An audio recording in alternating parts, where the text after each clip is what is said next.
नमस्कार। एक और क्वेश्चन जो यूपीएससी सीसेट 2025 में देखा गया था। If n is a natural number then what is the number of distinct remainders of 1 power n plus 2 power n when divided by 4। Question देख के हल्का सा हम लोग घबराते हैं, बहुत ज़्यादा नहीं, क्योंकि इसका रिमाइंडर पूछा। अब इसमें 1 power n plus 2 power n, क्योंकि n नेचुरल नंबर है, इसको तो बहुत सारे वैल्यूज हो सकते हैं, लेकिन ये ध्यान रहे कि 1 पावर n तो 1 ही है ना। इसको हम इस तरीके से भी तो देख सकते हैं कि 2 पावर n प्लस 1 की बात चल रही है और उसको हम डिवाइड कर रहे हैं 4 से।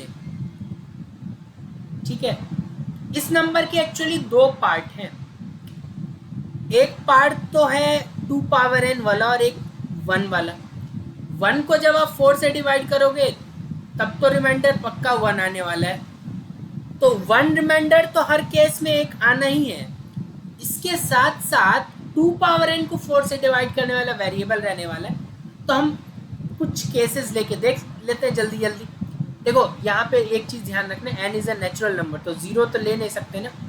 तो नंबर ये है 2 पावर n प्लस 1, तो n को जब 1 रखोगे तो 2 power 1 plus 1 and this is 3। और मैं हर केस में रिमाइंडर लिखते जाता हूँ। 3 को जब 4 से डिवाइड करोगे तो रिमाइंडर 3 आएगा। देन 2 रखते हैं तो 2 power 2 plus 1, this is 4 plus 1 5, remainder 1 आएगा इसमें। 2 power 3 plus 1, this is 8 plus 1 9, remainder 1 आएगा इस केस में। देन 2 पावर 4 प्लस 1 17, रिमाइंडर 1 आएगा। 2 पावर 5 प्लस 1, अब आगे देखोगे ना आप, रिमाइंडर 1 ही आते जाएगा। नंबर्स छोटे हैं इसलिए कैलकुलेशन करने में मज़ा आ रहा होगा, लेकिन टाइम भी उधर वेस्ट हो रहा है। तो ये आएगा 65, अगेन 64 परफेक्टली, और फिर एक रिमाइंडर आ जाएगा और ये चलता रहेगा। आप देख रहे हो कि दो तरीके के रिमाइंडर्स आ रहे हैं, एक 3 आ रहा है और बाकी सब केस में 1 आ रहा है। तो पूछा है कि what is the number of distinct remainders, कितने तरह के रिमाइंडर्स आ रहे हैं। तो C should be your answer. ठीक है, व्हाट आर रिमाइंडर नहीं पूछ रहे, नंबर पूछ रहे हैं।